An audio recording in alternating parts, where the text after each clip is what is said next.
no está para congraciarse con el pecado. El sacerdote está para decirle un momentico, eso no está bien, eso no se hace. Debe levantarte, debe limpiar tu lepra. Hay mucha gente que está muy equivocada hoy día. Y yo quiero imaginarme que está equivocada, que andan diciendo cosas que no son. El sacerdote dirá que está mal con la palabra de Dios, pero no debe congraciarse. Y hay muchos curitas que se están congraciando y obispos también y monjitas. Y vamos a ponernos las pilas, porque una cosa es el pecado y otra cosa es congraciarnos con el pecado, porque somos amigos, porque los queremos en la iglesia, que vivan como quieran, que viva la pepa, que hagan lo que quieran. No, señor, ya va un momentico. Hagan las cosas bien, hagan las cosas bien, porque con la Biblia le vamos a predicar. No lo que ustedes dicen, sino lo que dice la palabra de Dios. La lepra hay que rechazarla, la lepra hay que limpiarla. Miren, entonces cuando Jesús llega al pueblo de Samaria, volvemos al Evangelio, pasa entre Samaria y Galilea, se encuentra con 10 leprosos. Cuando le salieron al encuentro 10 leprosos, los cuales se detuvieron a lo lejos, no podían acercarse, estaban fuera, estaban expulsados por el sacerdote. Y a grito le decían: Jesús, Maestro, ten compasión de nosotros. ¿Qué era lo que pedían? Compasión. ¿Qué es la confesión?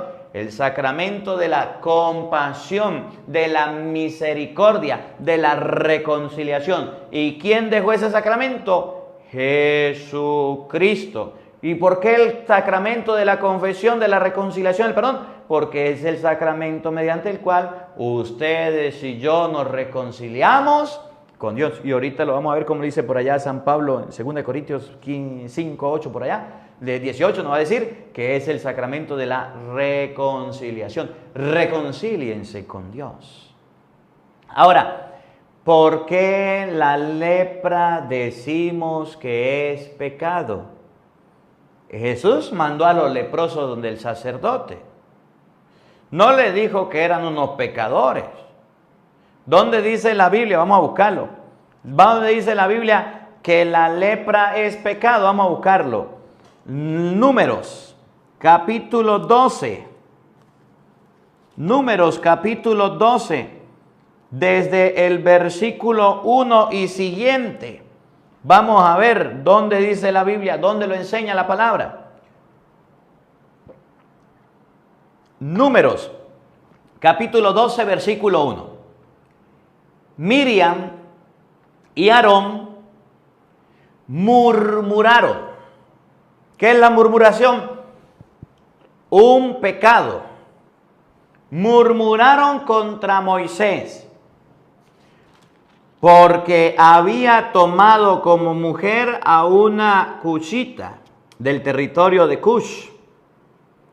¿Acaso Yahvé, decían, solo habla por medio de Moisés?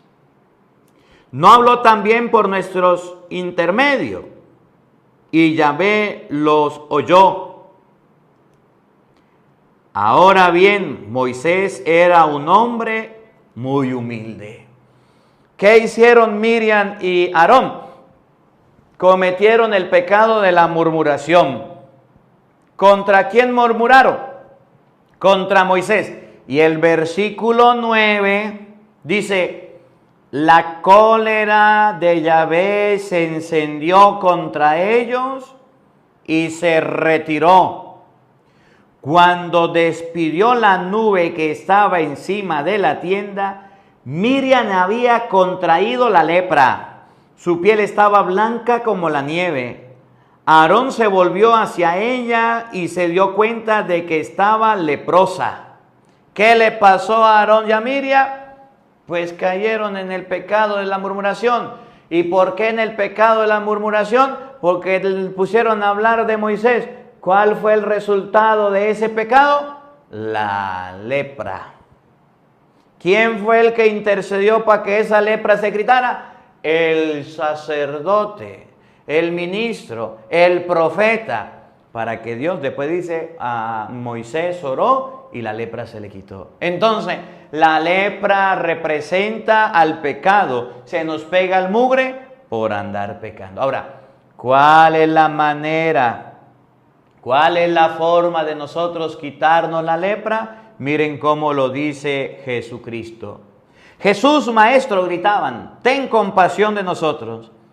Al verlos, Jesús les dijo, vayan a presentarse a los sacerdotes. Oye, le estaban pidiendo a Jesús que los sanara. Jesús los mandó donde los sacerdotes. Esas 10 personas tenían lepra. La ley decía que era el sacerdote, Levítico 14, el que declaraba impuro o puro una persona y ofrecía el sacrificio. En el versículo 13 dice que es el sacerdote el que los expulsa. Es el sacerdote el encargado. En el número capítulo 12 nos enseña que Miriam murmuró, cometió ese pecado, le cayó lepra. ¿Cómo se cura la lepra? Jesús lo sabe. Vayan donde el sacerdote. Jesús quiere curar a los leprosos y los manda donde el sacerdote. ¿Por qué? Porque el Evangelio de San Marcos, capítulo 2, versículo 1 y siguiente, nos va a enseñar que cuando le presentan no un leproso, ahora un paralítico, una persona enferma, Jesucristo lo primero que le dice a ese enfermo no es levántate, le dice tus pecados te quedan perdonados. Los fariseos cobran diezmos, al igual que los fariseos modernos protestantes, decían, solo Dios tiene poder de perdonar pecados, no un hombre pecador. Y Jesús le va a enseñar a esos fariseos que sí hay poder en la tierra para curar la lepra, para sanar enfermedades, para liberar a los pecadores. Y se llama la confesión. Miren cómo lo dice Marcos capítulo 2, versículo 1. Oigan con mucha atención. Tiempo después Jesús volvió a Cafarnaúm. Apenas corrió la noticia de que estaba en casa, se reunió tanta gente que no quedaba sitio ni siquiera a la puerta. Mientras Jesús le anunciaba la palabra, 4 hombres le trajeron a un paralítico que llevaban tendido en una camilla.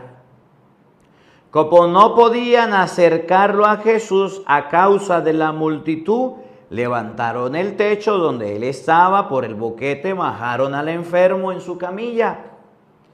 Al ver la fe de aquella gente, Jesús le dijo al paralítico, versículo 5, oigan, hijo, se te perdonan tus pecados. Jesucristo le dio el perdón de los pecados. Si la lepra es un pecado, te acercas a Cristo. El paralítico estaba en la camilla. Nos enseñaba en el Antiguo Testamento que cuando una persona estaba ciega, enferma o estaba con algún malestar, era por los pecados cometidos. ¿Quién es el que perdona los pecados? Cristo. Pero resulta que había una gente ahí que piensa igual como los fariseos modernos. Y cuando vieron que Jesús estaba perdonando los pecados al paralítico, habían fariseos, maestros de la ley, doctores, de una vez se pararon y dijeron, no señor, no señor. Un hombre no puede perdonar pecados. Es lo mismo que dicen los protestantes. Es lo mismo que enseñan los protestantes. Un hombre no puede perdonar pecados. Escúchenlo. Al ver la fe de aquellos hombres, Jesús le dijo al paralítico: hijo, se te perdonan tus pecados. Estaban allí sentados algunos maestros de la ley y pensaron en su interior: ¿cómo puede decir eso? Realmente se burla de Dios. ¿Quién puede perdonar pecados fuera de Dios? Los maestros de la ley pensaban entre sí, hablando, murmurando y comentando: solo Dios puede perdonar los pecados. Solo Dios, el pecado de la lepra, puede curarnos de la lepra. Solo Dios puede sanarnos. Solo Dios, solo Dios. Pero Jesús le va a enseñar que Dios dejó el poder de perdonar los pecados a los sacerdotes. Se lo voy a mostrar en la Biblia. Se lo voy a mostrar en la palabra, para que el que tenga ojos vea y el que tenga oídos oiga. Pero Jesús supo en su interior lo que ellos estaban pensando y les dijo: ¿por qué piensan así? ¿Por qué piensan así? ¿Qué es más fácil decirle a este paralítico: se te perdonan tus pecados? O decir: levántate, toma tu camilla y anda. ¿Qué es más fácil? Decirle: se te perdonan los pecados, o levantarlo de la camilla. Y miren lo que viene. Pues ahora ustedes sabrán que el Hijo del Hombre tiene poder en la tierra para perdonar los pecados. ¿Cómo, Padre? El Hijo del Hombre tiene poder en la tierra. No es solamente Dios el que tiene poder en el cielo para perdonar pecados. Según la Biblia, en la tierra sí hay un poder para perdonar los pecados. ¿Y quién lo tiene? El Hijo del Hombre. ¿Y quién es? Jesucristo. Ahora, si Cristo tiene el poder de perdonar los pecados, ¿puede pasarlo? ¿Puede transmitirlo? ¿Quién tiene poder de caminar sobre el agua? Jesucristo. ¿Cristo puede pasar el poder de caminar sobre el agua? Sí. ¿A quién se lo pasó? A Pedro. ¿Pedro caminó sobre el agua? Sí, pero se hundió, pero caminó. ¿Quién tiene el poder de sanar? Cristo. Lucas 9 y Lucas 10. ¿Cristo puede pasar el poder de sanar? Sí. ¿A quién se lo pasó?